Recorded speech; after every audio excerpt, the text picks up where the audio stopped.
na ndugu wafiwa. Kwa majina naitwa Pius Zakaria Rukaga, ni mjumbe wa kamati ya siasa ya halmashauri kuu ya CCM wilaya ya Mbogwe. Niko hapa kwa kumwakilisha mwenyekiti wa umoja wa vijana ndani ya wilaya yetu ya Mbogwe. Ndugu waombolezaji wote hapa, sisi tumetoka katika mkoa wa Geita na hapa tuko mkoa wa Shinyanga. Ni kwa sababu ya mapenzi makubwa alionayo kaka yetu Ferguson Masasi. Kama ambavyo baba askofu alikuwa anaeleza hapo kwamba kama bila upendo sawasawa na bure.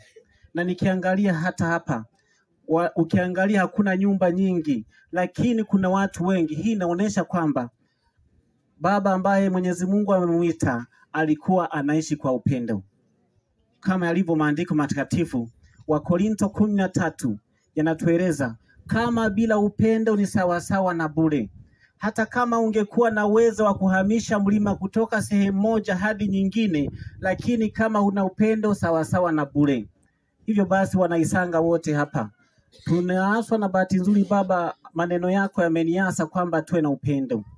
Lakini jambo kubwa ambalo nipende kutoa shukrani, ulipokuwa unahubiri baba, umesema kwamba sisi tujiandae. Ni kweli kabisa. Hata ukiangalia Ayubu 14 inasema mwanadamu aliyezaliwa na mwanamke siku zake za kuishi si nyingi, nazo zimejaa tabu. Huchanua kama maua na hunyauka. Hivyo basi, sote tuliopo hapa, safari ambayo baba yetu ametangulia na sisi tunamfuata nyuma. La msingi ni namna ambavyo sisi tunapaswa kujumuika na jamii.